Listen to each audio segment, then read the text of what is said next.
Yeah. Which case from the I did the coin A and J competition this semester. We're going to do case practice on Saturdays from 12 to 3 with Justin Morris is the best model. Yeah, I know. Yeah, I heard about Oh, yes. That's what I'm taking now. I might. But he's. He knows his shit. He should be Justin. He's really. Everybody has the review sheet. List of 20 terms that pretty much covers everything that'll be on the final. I might jump around, but I'll attempt to go one by one. Why are you laughing at me? Because I might jump around. Yes, I know.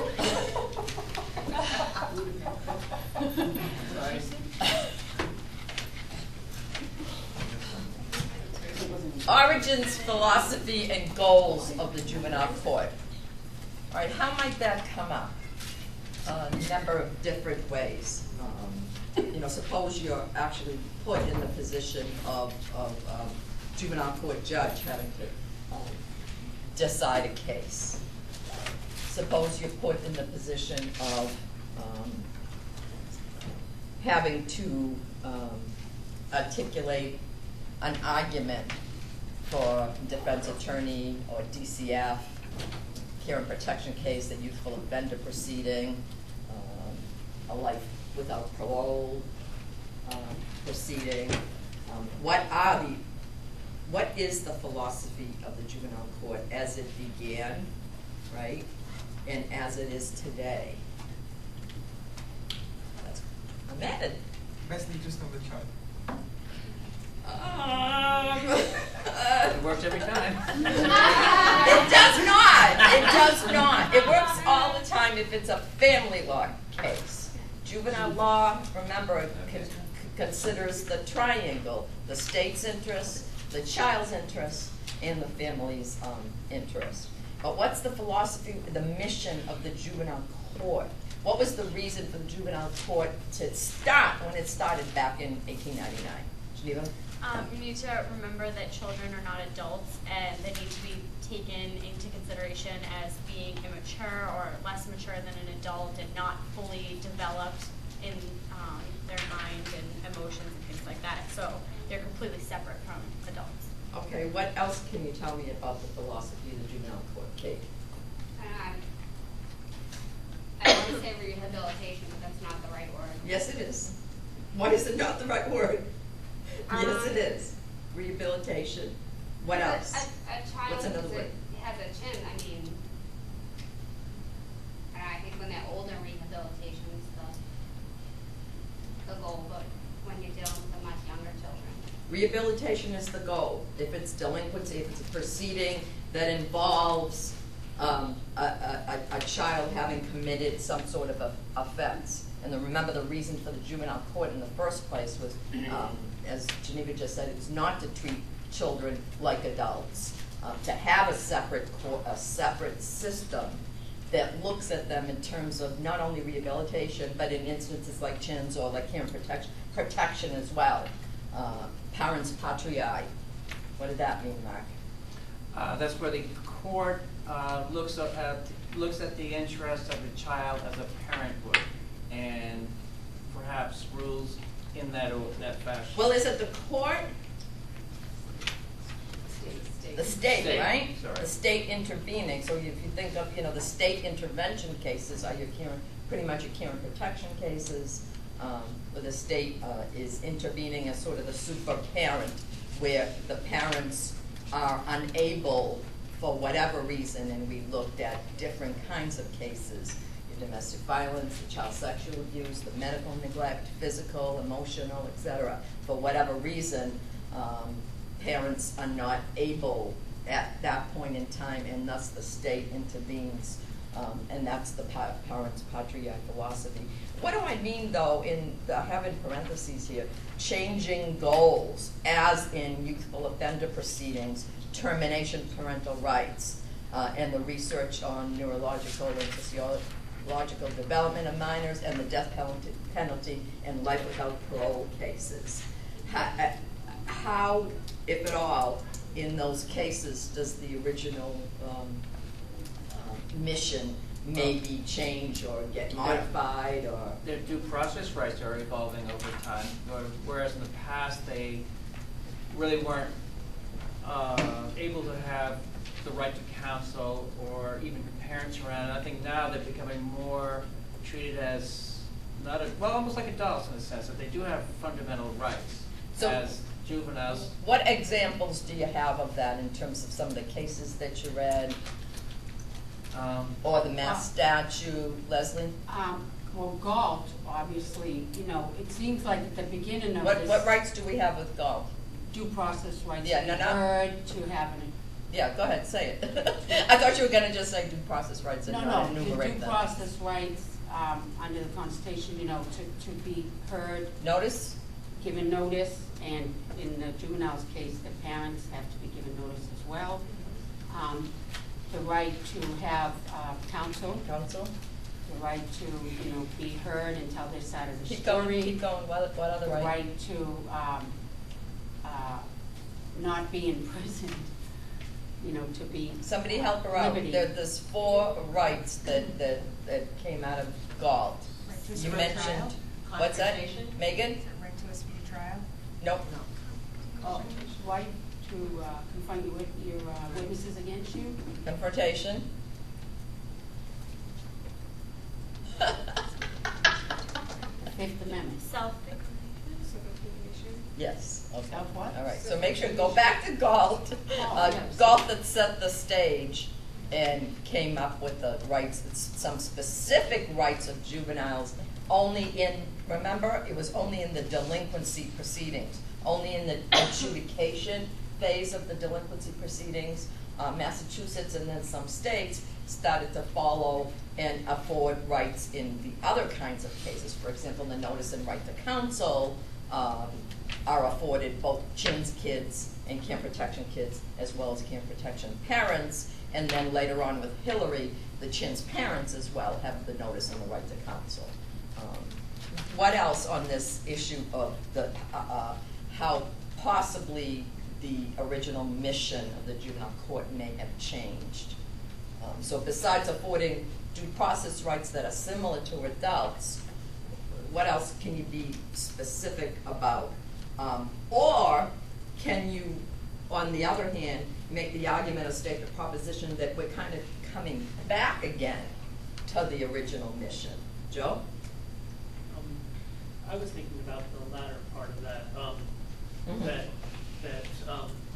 while there is a mission in the juvenile court system, I was thinking of it as we go through the various processes like care and protection, you start with the idea of this reunification of the family, of protecting the child and strengthening the family, but there is also an end game at that, a point where that stops and where the goal has to cease. And so you're talking about termination? Termination. Okay. And the same thing happens with... Let me just stop you for 1 second and interject on that as well. And remember when we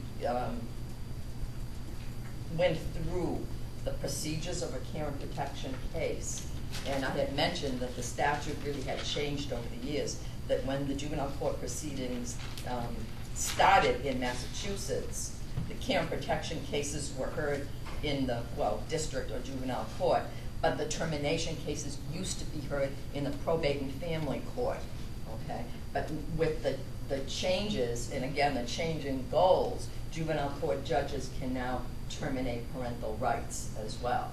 So continue with your thought. I just wanted to mention that because that's a change in goal. There's also a cycle that happens in the criminal civil side, if you want to, with the delinquency and youthful offenders cases. Yeah, yeah. Again, there's this goal of trying to rehabilitate the child, and it comes full circle where we've separated the juveniles out from the adult court system, but there's still a way that they can get back in if it's a really serious crime or murder or whatever. And there are crimes that you can be convicted of that your punishment will overlap, where you'll have a juvenile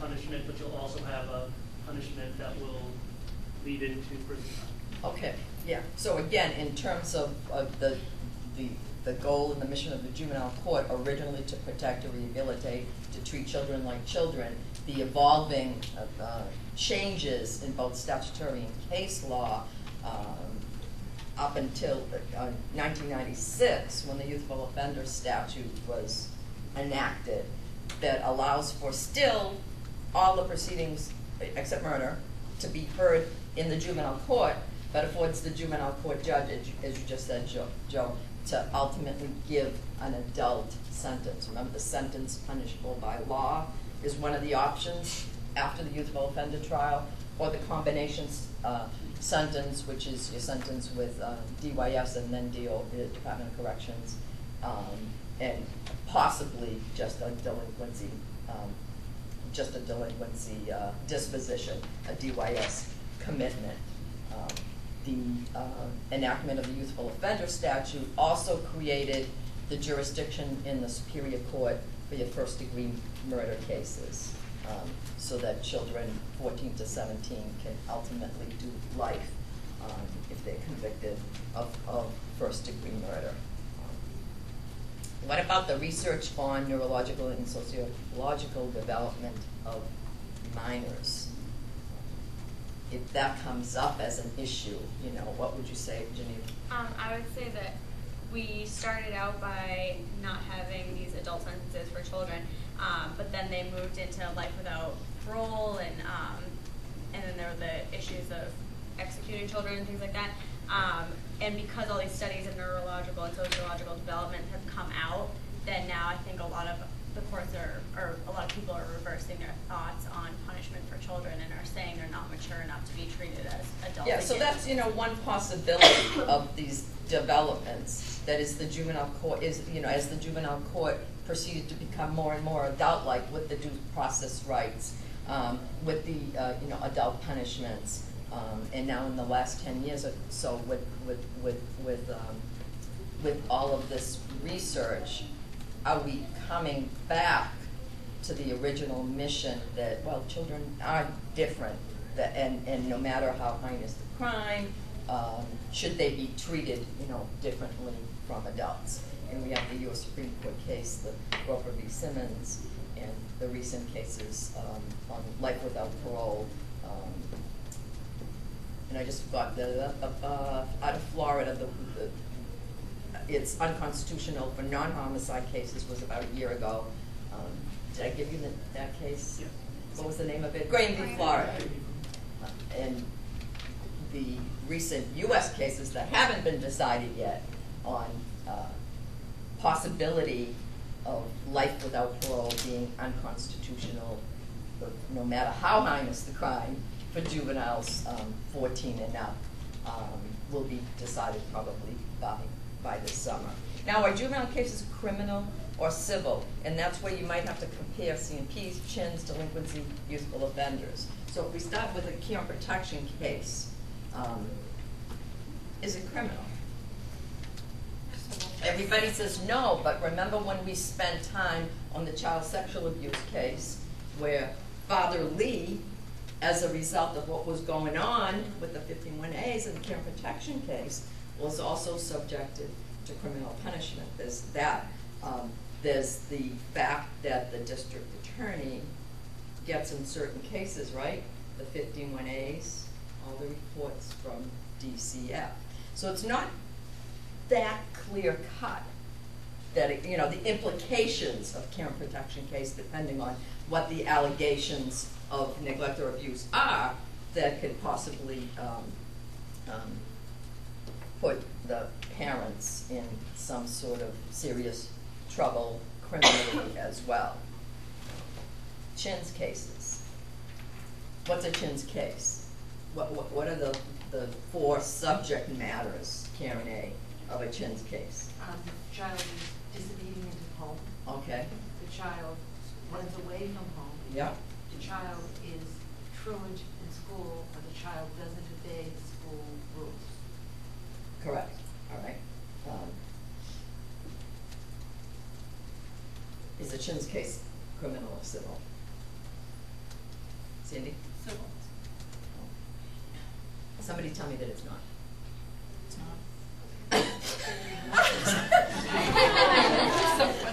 Somebody give me an example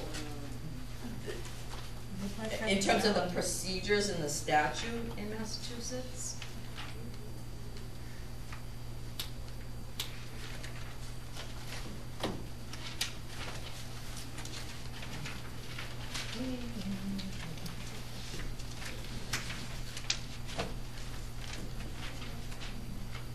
Certainly the child is not charged, is allegedly has not violated the law.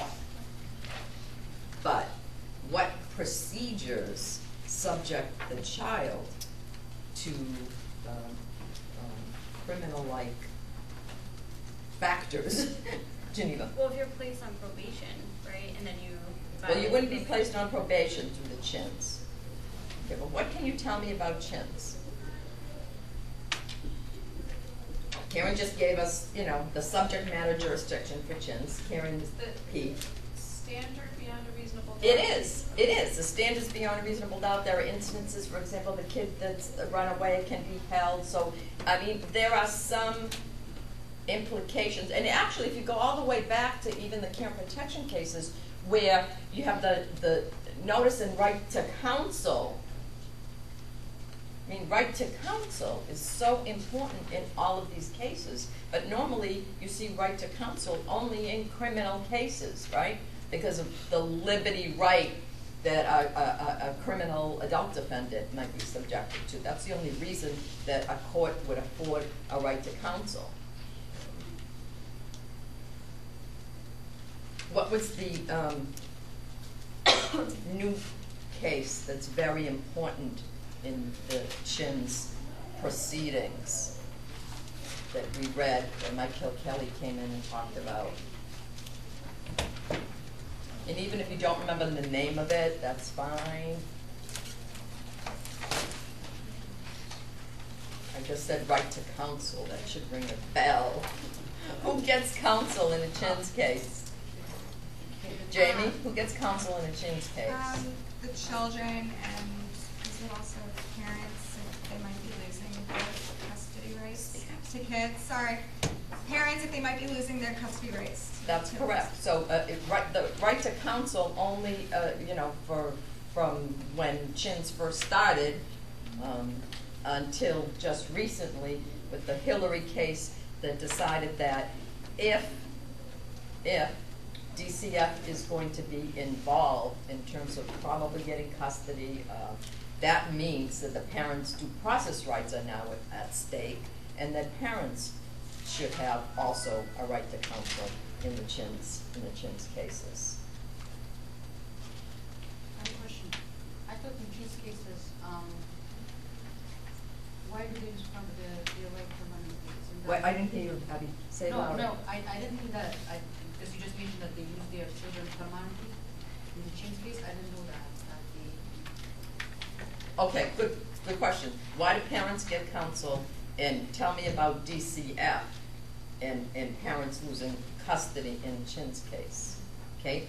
Because you're losing your right, your fundamental right. So what are the dispositions if you're adjudicated at Chin's, if whoever the petitioner is, and remember we talked about that crazy scenario, school parents, you don't have, like in the care and protection case, an attorney that's prosecuting that case, an attorney in charge. So in the Chin's cases, the petitioners are usually, you know, the school and or the parents. If the case proceeds to trial or by plea or by disposition, the judge finds that beyond a reasonable doubt the child should be adjudicated, a child in need of services. What are the options at disposition? And this will go to Abby's question. Geneva, what are the options? Well, I know one of them would be that you can stay with your parent if, and then there's a condition. Okay, all right. So go back home, all right? Yeah. And under conditions of custody. Yeah, like going to school or something. Go to like school, that. for example. Yeah. Okay. What else? What's worst case scenario for Chin's child? Karen P? they can be placed in DCF custody. Placed in DCF custody. And Abby, there's the answer to your question, because the worst case scenario, your child, as a result of being truant, not obeying at home, not obeying at school, or running away, could possibly be placed in DCF custody. And that's where the right to counsel comes in, under the Hillary But case. that's temporary though. Oh, yes. Now remember, under Angela, right, these commitments are only good for how long, Karen? 6 months. 6 months. So you have to come back, and there has to be another hearing, you know, or some kind of settlement in terms of, you know, re-adjudication, et cetera. And I forgot what the standard was. Was it preponderance or clear and convincing? I think it's preponderance. You might want to check. It was that Angela case. And you're right. It's not permanent. It's a lower standard of the rehearing. Yes. Yeah. I think it's preponderance. Preponderance. Like the first No, one. it doesn't. Beyond The- reasonable- remember, if you're adjudicated chins, originally, the standard is beyond a reasonable doubt, all right? When you come back 6 months later, if the reasons for your original chins are still there, you know, you're still truant, you're still, you know, whatever, you're still being a bad kid, a status offender, not disobeying at home, et cetera, the reasons are still there, the judge still has to be convinced about those reasons, not just rubber stamping it, right? But by a lower standard, and I think it's preponderance. It is Again, it's the, preponderance. okay, it is. And it is the Angela case. And it's the Angela case, okay?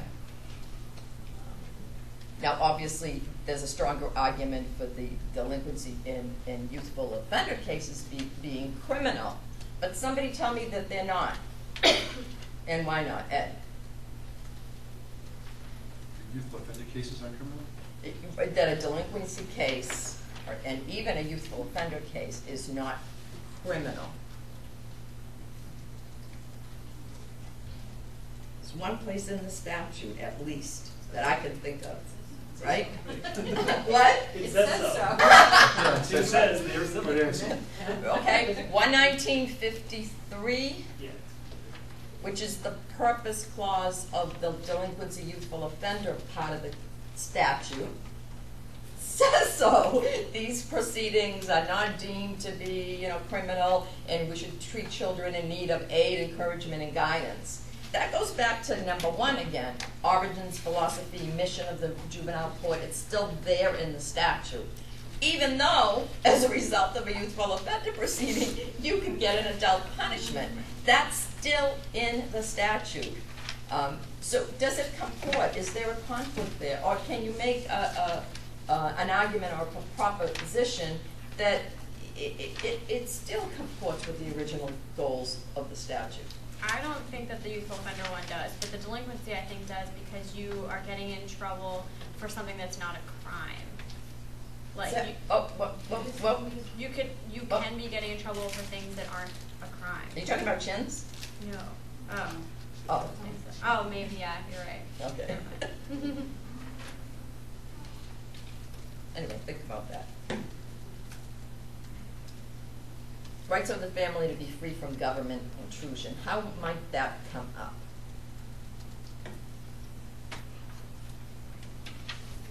Rights of the family to be free from government intrusion. What kind of a fact scenario? It what? You have a child who you don't want to give certain medical treatment to. Okay.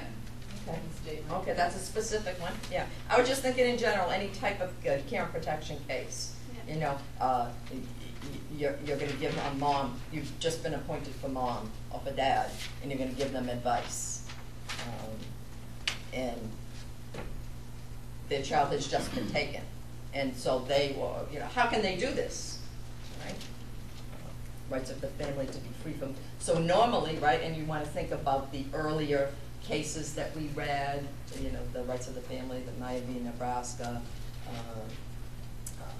PSV Society of Sisters, et cetera. And then on the other hand, the Prince v. Mass goes to number 4, the state's duty to protect. So remember that balancing, you know, that it's the rights of the family, but that's not absolute, that the state is able to intervene, is able to protect when there is something really serious at stake in terms of the child. So it could be like medical neglect, like Karen just said, physical abuse, emotional abuse, child sexual abuse, you know, all of the reasons why the state would have that duty to protect the children. When normally the law is, you know, leave the family alone. The parents have the right and the duty to bring up the children the way that they please.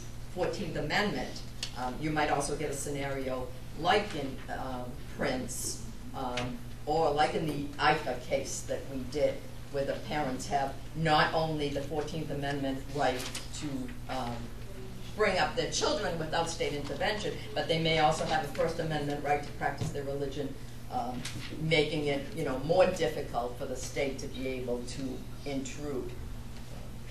And notice that number 5 says, what do we mean by children's rights? So it could be, depending on the case and how you decide role of counsel should be on the case, you may make a decision in an immature child situation that you're going to be using the substituted judgment approach, and that the child, if he or she could articulate to you what they wanted, that they might want to be free from the harm that's inflicted by their parents. Or it might be the opposite.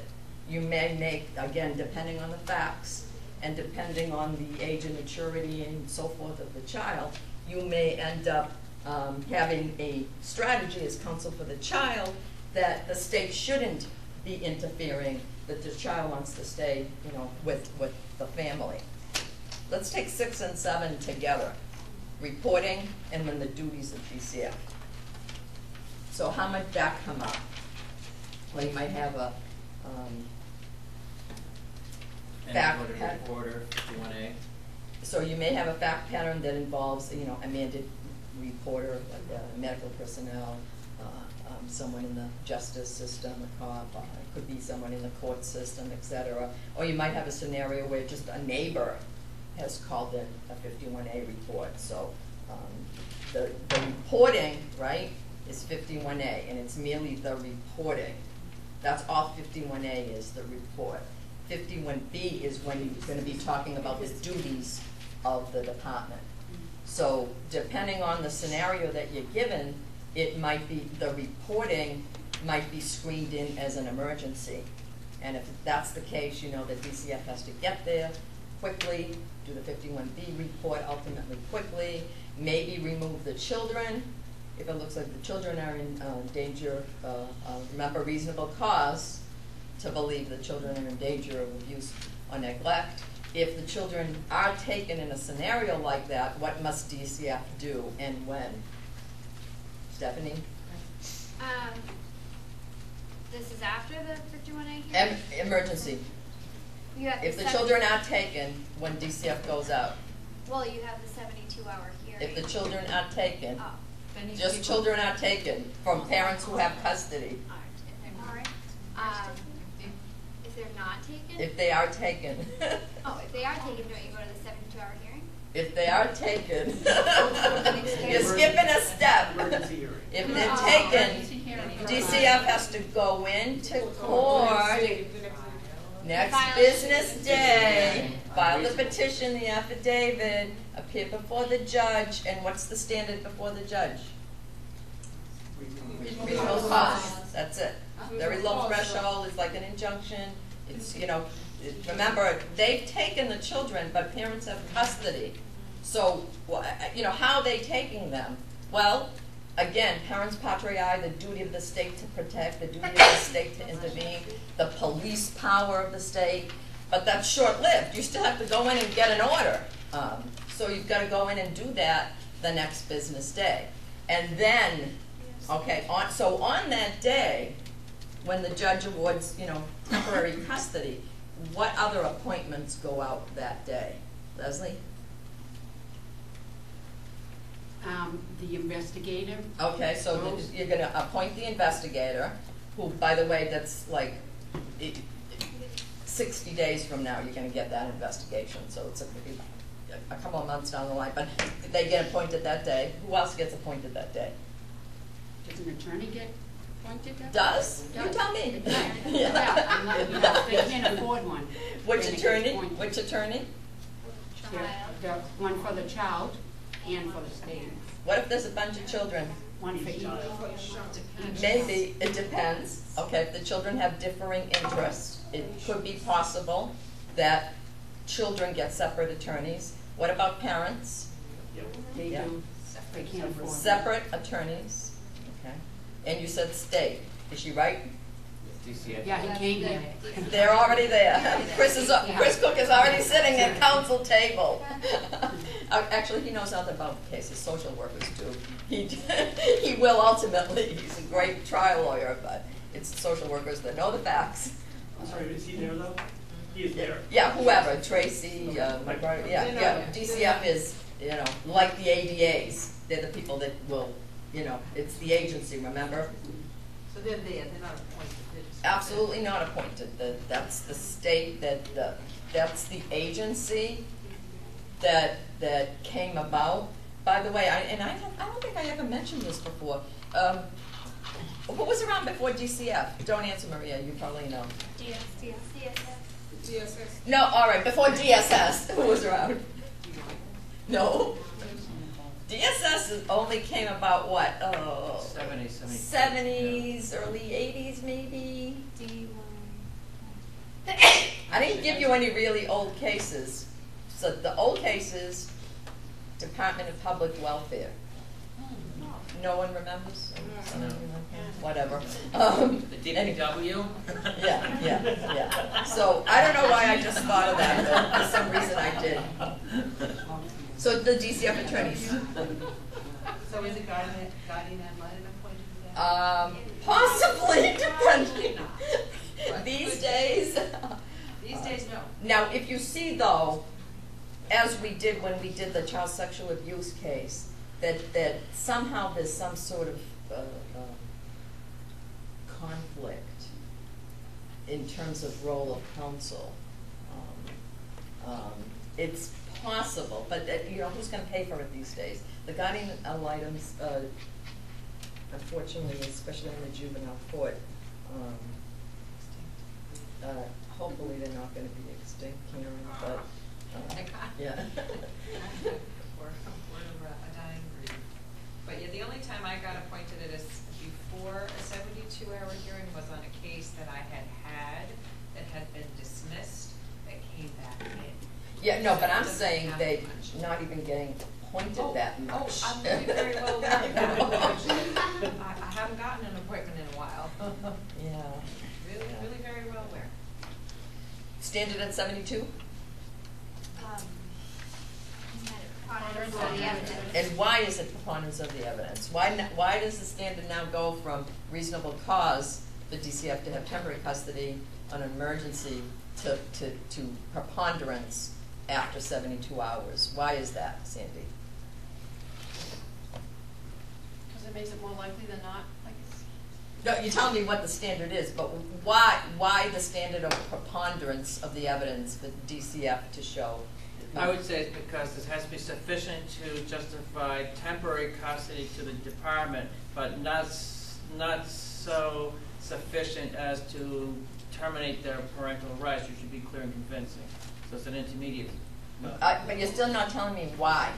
Why was the standard raised? Remember, it was the Roberts case that Michael took up. Before Roberts, there was no standard for the 72-hour hearing. So why? What was the rationale in Roberts? I was going to say because it was too easy to take the children away from the parents. It was Immediate danger, something to that? Think in terms of parental rights and losing. You're getting it when you said too Yeah, easy. like if the standard is reasonable cause, then it's too easy for the department to take the rights away from the parents. Why is it the reasonable cause to, okay, so why the reasonable cause and at that stage, and why the preponderance at the 72? Well, because the children are already taken out of danger. Yeah, okay. Well, and I think it has a lot to do with time frames. In the first scenario, it's an emergency. You don't have much time to gather information or know what's going on, and you want to protect the kids. When you hit the 72. Yeah, and go to the parental rights at the 72. Well, the, you've had a bit more time at the 72, but not a lot of time, and it's now, the temporary custody could be a lot longer after the 72. and remember the balancing test, the due process? All the risk of Yes. error. The risk of error, the rights of the parents, the interests of the state, in terms of raising that to preponderance. And preponderant, at the 72, think about it this way as well, that sets the stage. It sets the stage. It so sets the stage for what's gonna happen from when DCF first got custody till the case goes to trial, hopefully in a year or 15 months, hopefully. But that means that DCF has custody. And what's the meaning of DCF having custody versus parents having custody? Because now the parent, burdens on the parent to prove why DCF is wrong? Oh, no, no burden on the parent. No burden on the parent. The burden of proof was with DCF. The parents will lose most of their rights once the case go to DCF. What do you mean by, no, The the DCF meaning will of start custody, The DCF will start deciding what's going to be what's the tried. definition of custody in 119.21 or 21A? What's it, It's where the kid lives and who decides where the kid lives. controlling the Control- place of abode, Yeah. all right? But DCF has to follow its rules and regulations. So in terms, the minute you get in a scenario, DCF having custody and talking about placement or visitation or issues like that, think about and you don't even have to know the names, but the Isaac and Jeremy cases that we read, where the SJC ultimately said, you know what, this is an agency, yes, the agency has custody and the agency should make decisions, but if the agency is abusing its discretion and not following its rules. So if you get a mother that says to you, I told DCF that my sister who just lives in the next town, who's a nurse, has a full-time job, has a house, et cetera, could take my children, and my children are in a foster home. Okay, that should ring a bell to you that you should be bringing an abuse of discretion motion before the court. So again, they do have, as Abby said, sort of, the rights of a parent in terms of custody, but they should be following the law, their own rules and regulations, the statute, case law, et cetera. And if they're not, then the court can make a decision that they've abused their discretion. What's good? So DCF does not have a complete control? Is that what you mean? That's what I mean. They don't have complete control if they're violating the law. If they're violating the law, right? So, complete control in a sense of where the child will live. And they have to investigate the sister or the aunt. That's exactly what I'm saying. That's exactly what I'm saying. Under 110 CMR, they have to follow placement with relatives if that's appropriate, and follow sort of the hierarchical structure before they go to foster home. The other thing, suppose that you hear that from your client that, the 72-hour hearing was 3 weeks ago and I haven't seen my child yet, okay? That should ring a bell, not only in terms of DCF violating, again, the law, like the Isaac and Jeremy, and I'm going to bring abuse of discretion, but what's the standard for terminating visitation? It was one of those custody of minor cases that I had you guys read early on. What's the standard for it, Kate? It's whether or not the parent. One word. Parental fitness? One word. Unfitness? No, that's a trial. This is a parent until the parent ends up losing custody and ultimately parental rights. The parent has the right to visitation unless what? It causes harm. Harm. I didn't hear you say. Did you say it before? I was trying to get Oh, it I'm out. sorry. Why isn't she listening to me? Yeah, I just said Harm. parental visitation as Yeah. long as it will not cause harm to the Absolutely, child. that's the standard. What about the final hearing? So let's fast forward to under 1926. Now, the trial of a care and protection case, what's the standard of proof, first of all? Clear and convincing evidence now of what, Joe? Of current parental unfitness. Of current parental fitness. What does current parental fitness mean? Or can you give me an example of what it might mean, Joe? Well, an example would be whether or not the parent currently has the ability to take care of the child. That wasn't an example. You gave me what it is. What would be an example, Leslie? If the parents are like drug addicts, but now they're not using drugs, they're taking drug tests, they're in recovery, they're going to meetings and all that. Oh, okay, so you're saying now they're fit. Now Because you're looking at current fitness and they've complied with, the service plan, They've proven it. all of the issues that were present at the original removal of the child or the children have been resolved, etc. So how do you compare current parental fitness with, Ahmed, best interest of the child? How do those two balance out, and when do they come up? Hello?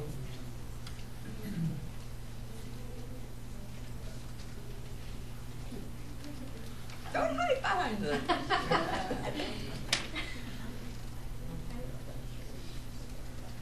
You said best interest of the child first off, and now you don't want to talk about it? I did it. So at trial, right? Yeah. How does best interest of the child come about? Current parental fitness? No, you want to talk about best interest of the child, don't you? Yeah. How does the judge consider that legal doctrine? In what context? Or give me an example. Like what's better for the child as in like Give me an safety? example without using the best interest terminology. It's like the safety of the child, the environment. You're doing like what Joe just did. You're giving me what you think it is, but I'm making it easy for you by saying, just think of an example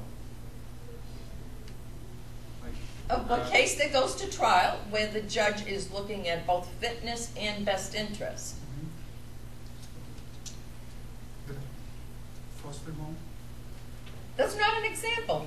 Karen, example? When the child has been in a foster home, and the judge is deciding whether or not to leave, and the foster parents want to adopt that child. The judge is deciding whether it's the best interest of the child to leave that child in the foster home or give the child. Be careful. You can't take these and really separate them out like that. Because remember what the SJC has said over and over again. The fitness tests and the best interest tests are not separate and distinct, but cognate and connected. I like some quotes. I ordinarily hate quotes, but that's a really good one. And think about it that. So in that scenario, Karen, it wouldn't be just that. It would be that, mom and dad haven't resolved their original issues as well.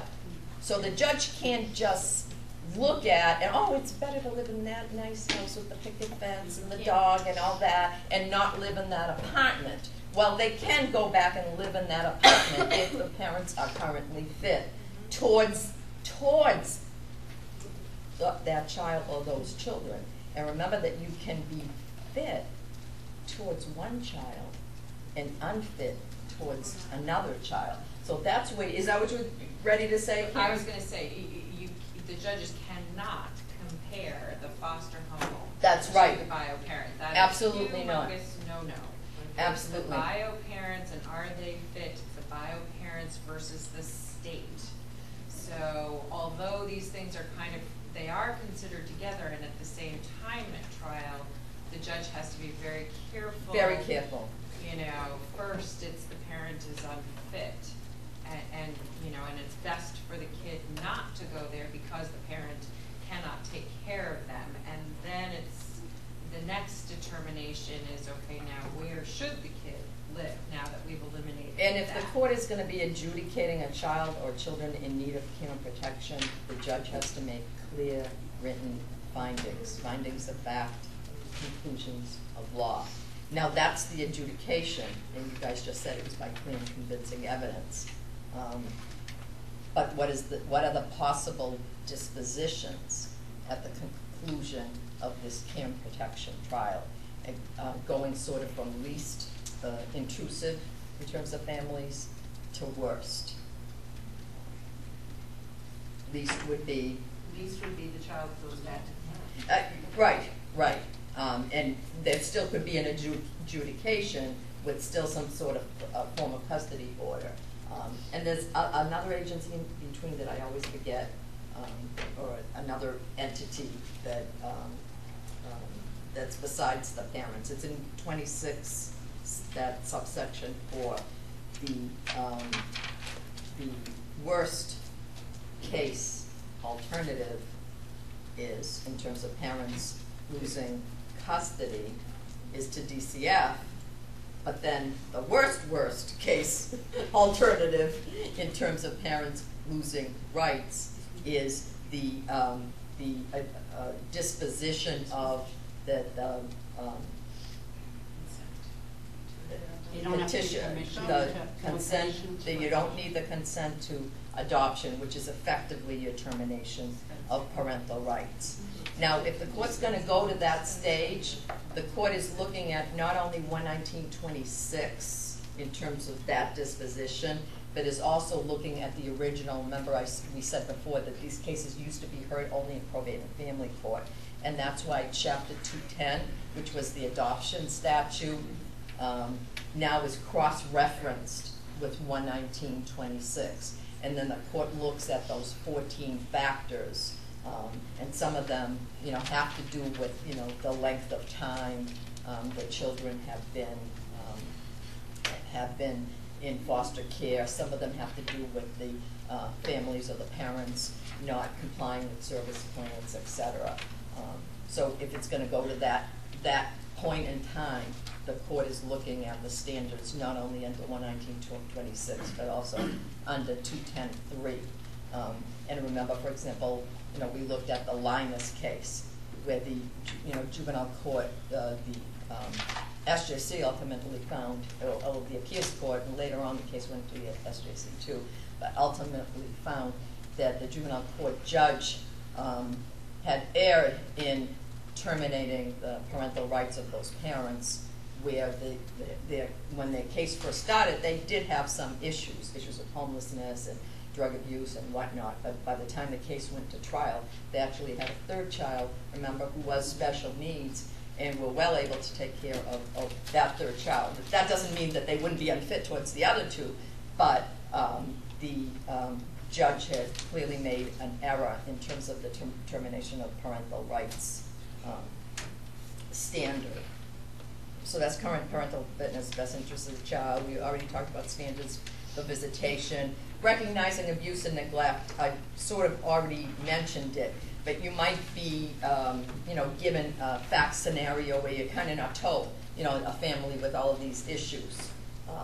Or you might have different children that are either, abused or neglected differently by different parents. So you might have to recognize that there's, some sort of, there might be domestic violence, and there might be a possibility of sexual abuse maybe on one of the children and so forth. So you would have to identify them as issues and talk about each one differently in terms of projecting what might ultimately happen in the case.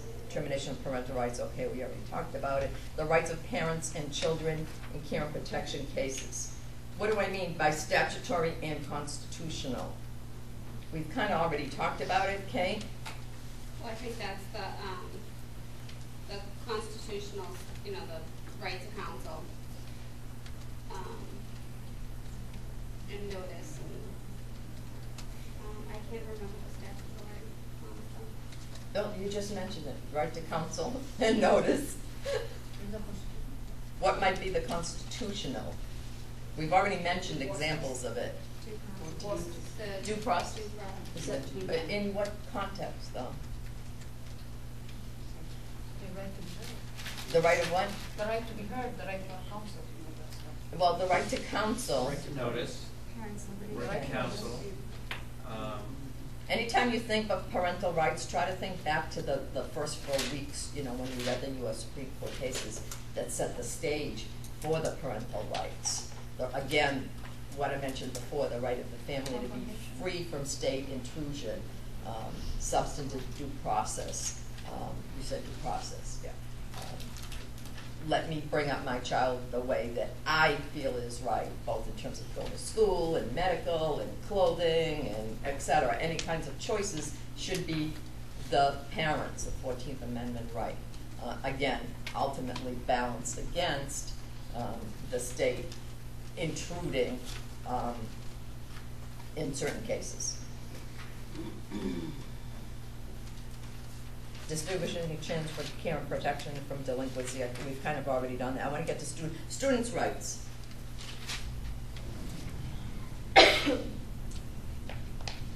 When might that come up? Remember we did the First Amendment when we did the Red Ribbon case. So you might be told about in the context of you know, maybe it's even a chance kid. But you know, a child who somehow is either getting in trouble at school, or there's some school issue that comes up, or the school wants to suspend him.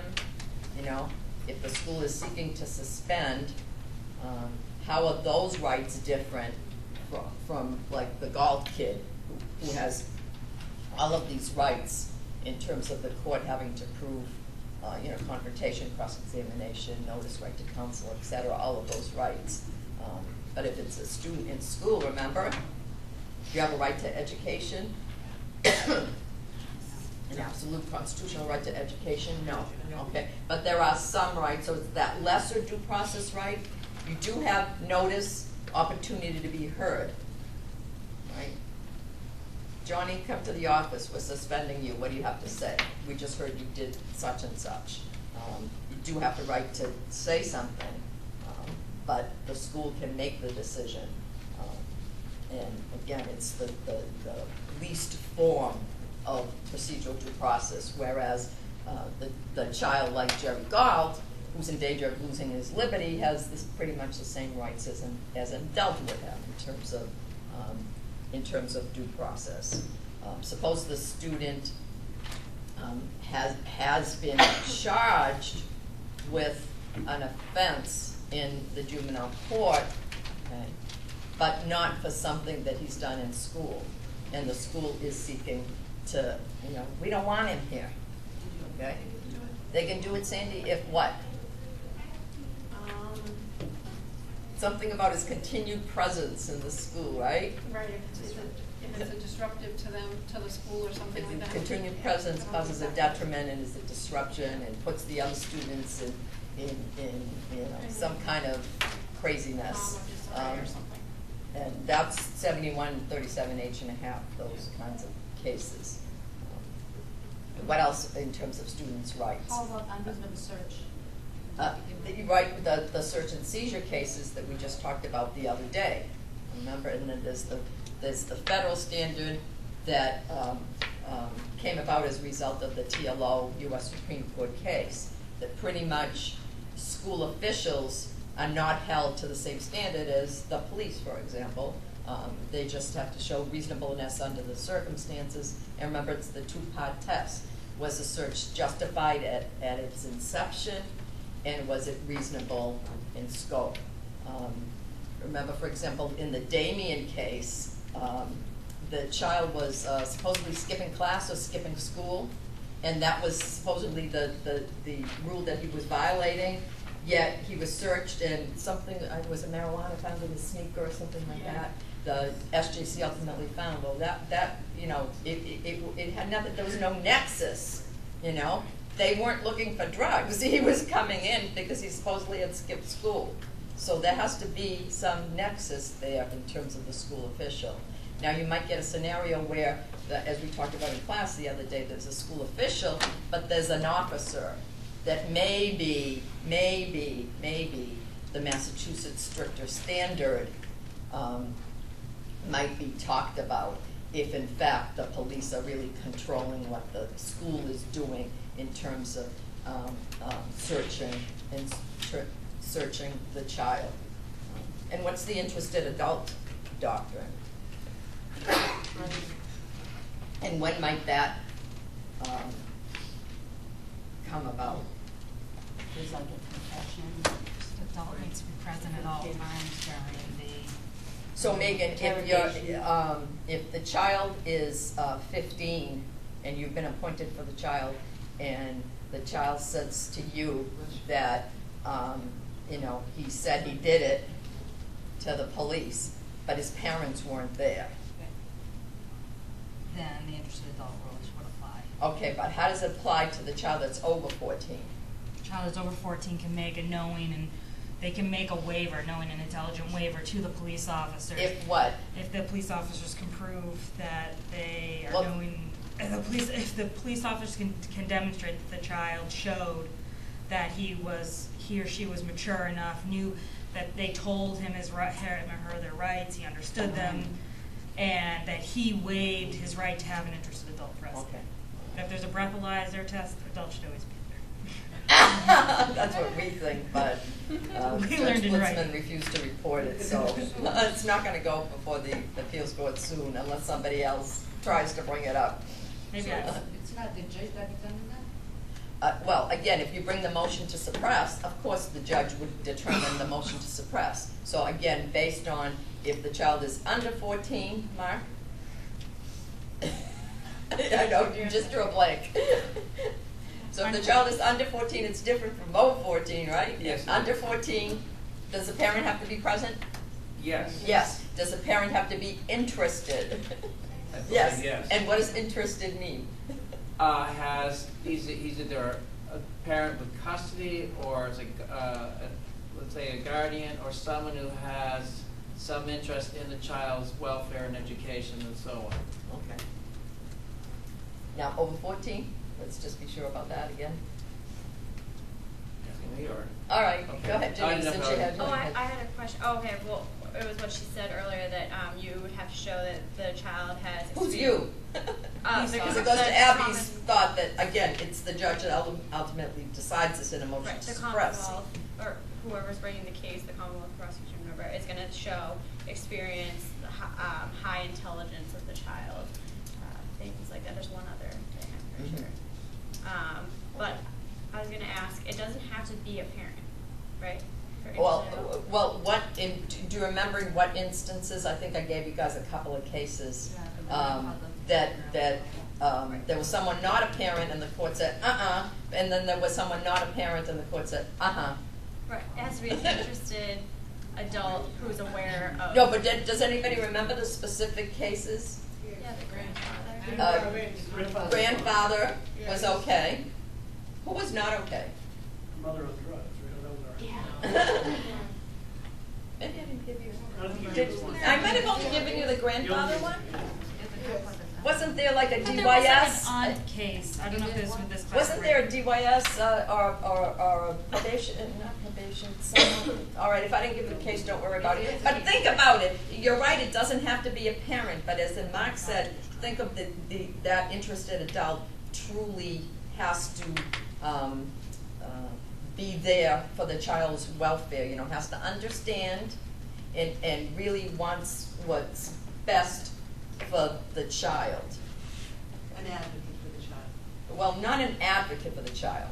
You're not advocating for the child. It's you're someone in a sort of in a parental role. But it It says, could be a teacher even. but it says it could be an attorney in the case. Well, that's a Would be different. further. That's a kind of a different story. If it's somebody from the state, a teacher or DYS or something, that would be dicey because they. Well, that's what I'm saying. There is a DYS case, and I don't know if I gave it to you guys, and that doesn't cut it for the interested adult. So again, you know, think about who that person is if you get a scenario like that. So even if it's the child is under 14, that case? Under 14, the parent has to be there, but the parent has to be an interested, parent. The interested adult has to be there, but has to satisfy the interested adult rule. Okay. Again, over 14, you've got to have the meaningful opportunity to consult. let me just end with this, and these are the, generally the kinds of scenarios are either, you know, one fact pattern with one family with a whole bunch of problems, and you'd have to recognize them all, you know, or short fact patterns, you know, one being maybe a chins and one in a care and protection, one a delinquency. But in those fact patterns, you might be placed in different roles. So you might have one fact pattern that starts with an emergency removal, and you've just been appointed for mom, and so you're going to sit with mom and give advice. But you're going to give advice not only about, you know, what's going on immediately, but you're going to project, you know, down the line, explain the whole process to her, explain what her rights are, what the state can do and can't do, what the worst scenario is, and so forth. Or you might, I might give you the facts of a 72-hour hearing that was just heard, and you're placed in the position of the judge. And what would you do, and how would you back up your decisions, or after trial? So those are, you know, again, look to, as I mentioned before, the call of the question. You know, bunch of facts, but look to, well, who am I? Who am I? What role am I playing in answering this question? And as all of us do, we're not looking for regurgitation of everything you know about these procedures, but only answering that particular, you know, that particular question, not only recognizing the issues, but if you're asked to make an argument, make the argument. If you're asked to make a decision, make the decision, and back it up. When I say back it up, I don't, you know, it's a closed book exam, so you don't have to be specific in terms of, you know, every case that you've read and the statutes and the sections. Some you should remember, 51A, 51B, Galt, Roberts, et cetera, the standard for the 72-hour hearing, the Isaac and Jeremy cases for abuse of discretion, just if you know them sort of generally and what they mean.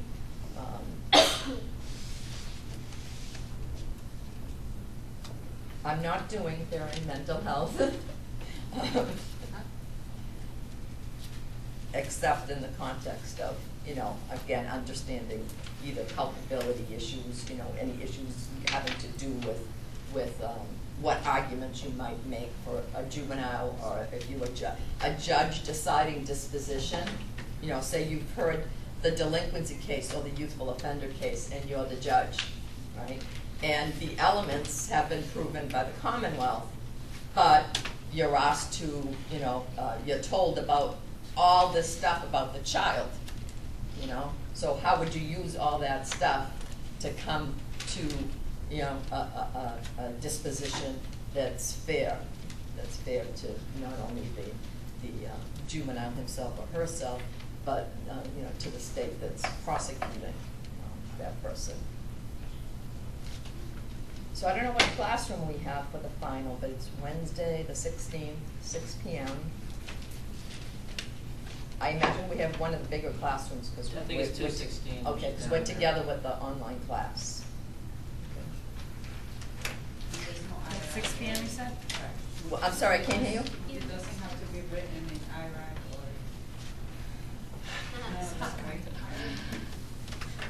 All of that. Whatever it takes, just answer my questions and do them clearly, organized. Make sure I can read it. Thank you.